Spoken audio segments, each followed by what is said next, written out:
The day my husband told me he needed space, I was standing in our kitchen in Naperville, Illinois, holding a grocery bag in each hand, still wearing my coat from a double shift.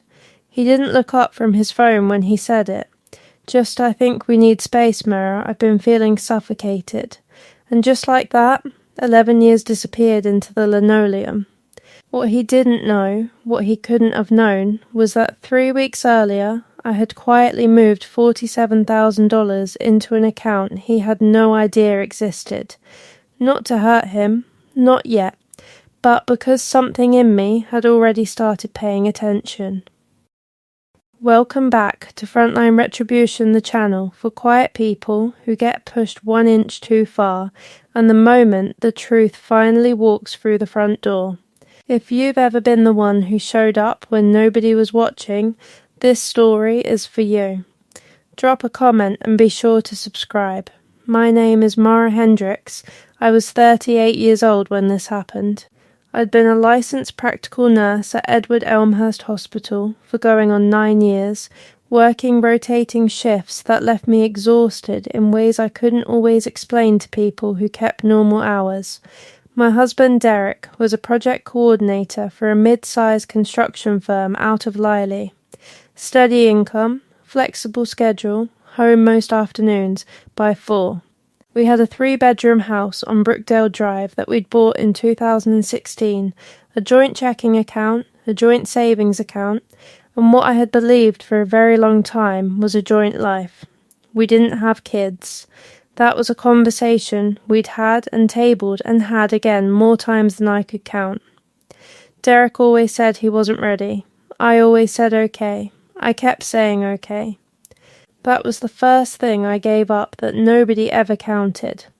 The signs had been there, I know that now, but when you're working 3 nights a week and spending your days off catching up on sleep and laundry and meal prep just so the house doesn't fall apart, you don't always have the bandwidth to read the room.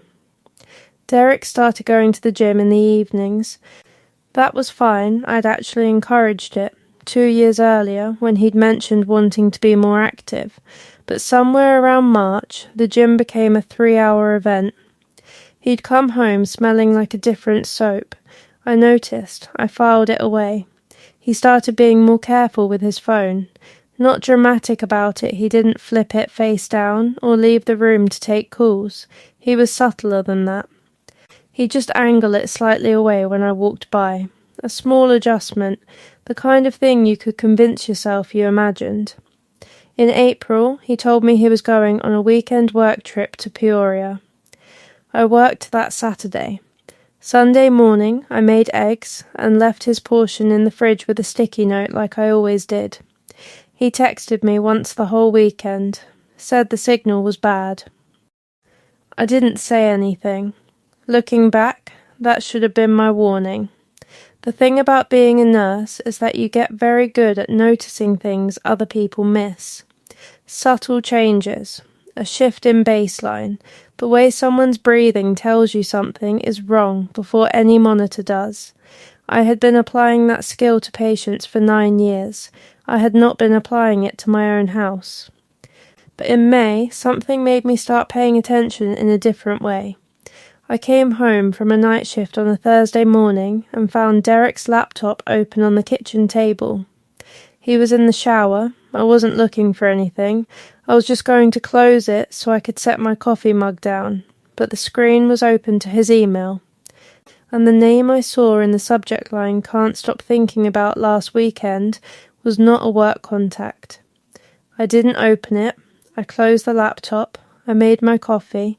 I sat down at the kitchen table and I breathed very carefully for about 4 minutes.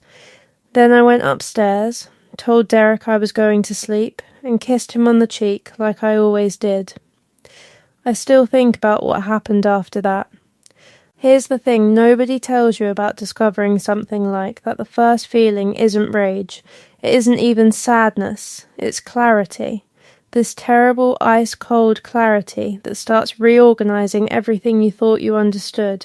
Every weird night, every angled phone, every cancelled plan, they all click into place at once, like tumblers in a lock. I didn't confront Derek that day. or the next. I needed to think. What I thought about was money. We had $47,000 in our joint savings account. That money represented 4 years of me sending $300 a month to my mother in Rockford, quietly, without asking Derek to contribute. Because she was on a fixed income and her furnace had gone out in 2021 and her landlord hadn't fixed it, and I wasn't going to let her freeze while still managing to save every dollar I could from my own paychecks. That $47,000 was mine in a way I couldn't prove on paper, but knew down to my bones. So I did something I'd never done in 11 years of marriage. I opened an account that was mine alone. A savings account at a different bank, not our credit union, not anywhere Derek had ever walked into with me. I transferred the money over 3 business days so it wouldn't trigger anything alarming. $15,000. $17,000. $15,000. Done. I told myself it was just for safety. Just in case. I wasn't planning anything. I was just paying attention. 2 weeks later, Derek sat me down after dinner. He had the look of a man who had rehearsed what he was going to say. Mara, I think we need space. He said it almost gently, like he was doing me a favour. I've been feeling suffocated for a while.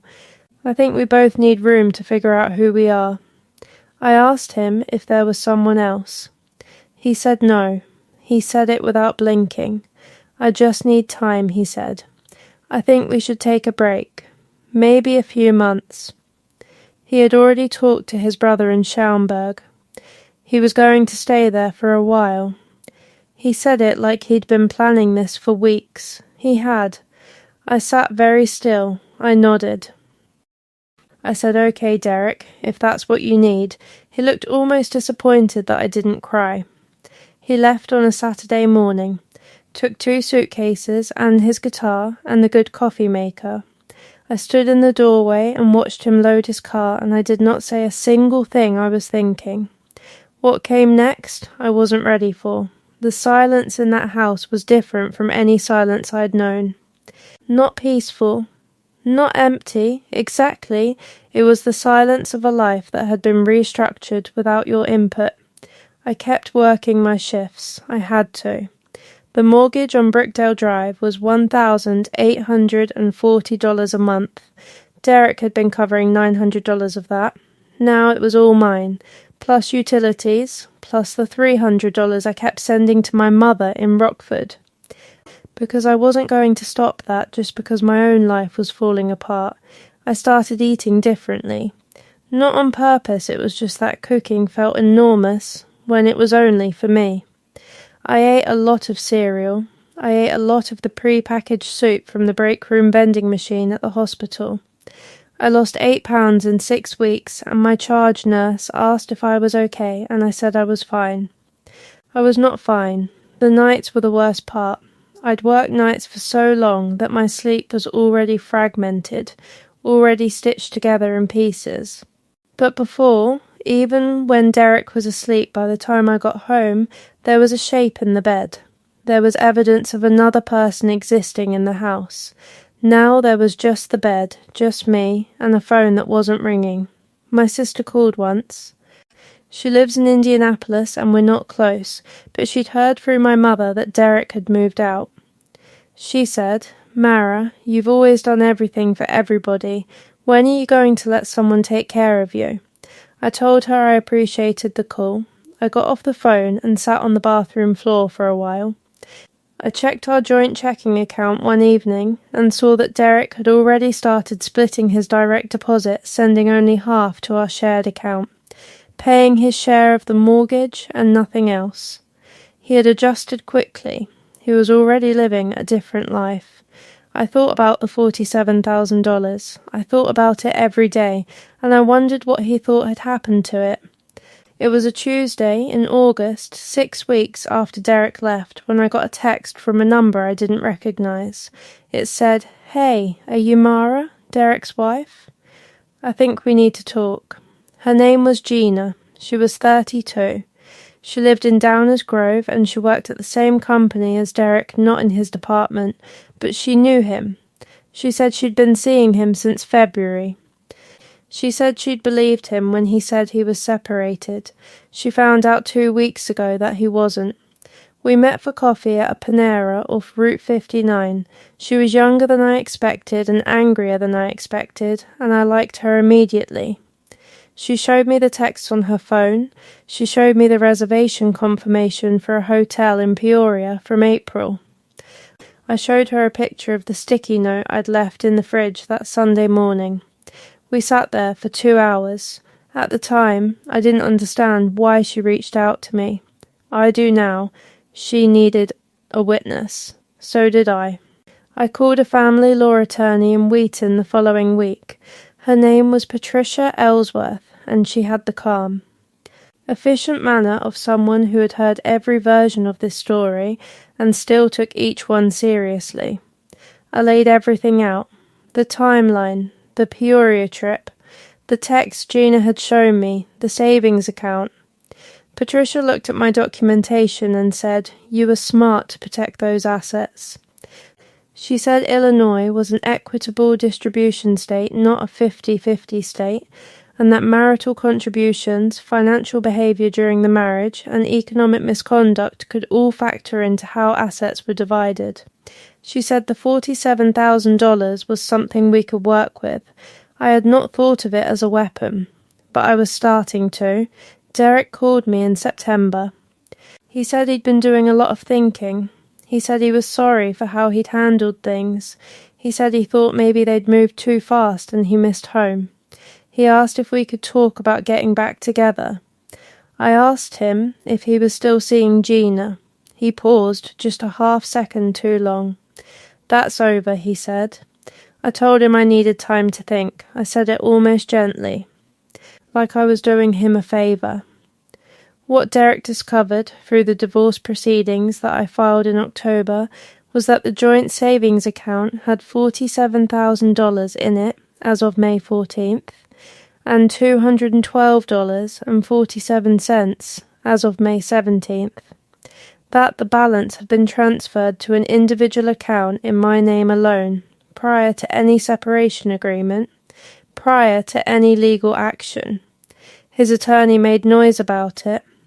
Patricia smiled and pulled out 4 years of bank records showing consistent transfers of $300 per month from my personal income to my mother's account, money that had never come from Derek, money that had never been joint, money that represented thousands of hours of nursing shifts and skipped lunches and nights. When I came home so tired, I sat in my car in the driveway for 10 minutes before I could make myself go inside.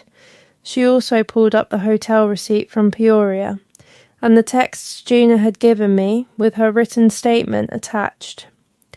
Derek's attorney got quiet. Derek got quiet. For the first time in this entire process, my husband, the man who had needed space, had nothing to say. The settlement was finalized in February. I kept the house. Derek kept the car he'd bought in his name and 6 months of mortgage contribution to ease the transition. The $47,000 stayed where I had put it. I drove home from Patricia's office on a Wednesday afternoon in February through that specific Illinois grey that sits on everything in winter, and I pulled into the driveway on Brookdale Drive and I sat in the car for a while. Not because I was sad, because I needed a minute to feel what it actually felt like to have done the one right thing at the one right moment. Here's what I want to say about those $300 transfers to my mother. I never told Derek about them because I didn't want it to become a negotiation. I didn't want him to offer to split it and then hold it over me later, or use it as proof that we couldn't afford something else. My mother needed that money, and I had it, and that was all there was to it. But in that courtroom, those transfers told a story that I couldn't have scripted. They showed 4 years of a woman quietly carrying more than her share, quietly showing up, quietly doing the thing that needed to be done, without announcing it or waiting for recognition. The judge saw it. Patricia saw it. And I think somewhere in that conference room, Derek finally saw it too. He needed space. I gave it to him. I just made sure I took everything I'd earned before I opened the door. The lesson this story left me with isn't trust no one or always protect yourself financially, though both of those aren't bad advice. It's something more specific than that. I spent 11 years making myself smaller so Derek could feel bigger. I skipped the conversations I wanted to have because he wasn't ready. I covered expenses he never knew about because I didn't want to be a burden.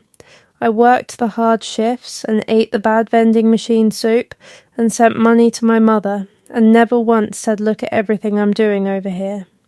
I thought that was what love looked like. I'm not sure anymore. What I know is this: the moment I started paying attention, really paying attention, was the moment I stopped being afraid of what I might find. The $47,000 wasn't revenge. It was just finally deciding that what I had built deserved to stay with me. Some people need space. Some people need a wake-up call. And some people need to find out the hard way that the quiet one in the room had been keeping score the whole time. If this story hit you somewhere real, you know what to do. Subscribe to Frontline Retribution, and don't forget to drop a comment below. I read every single one.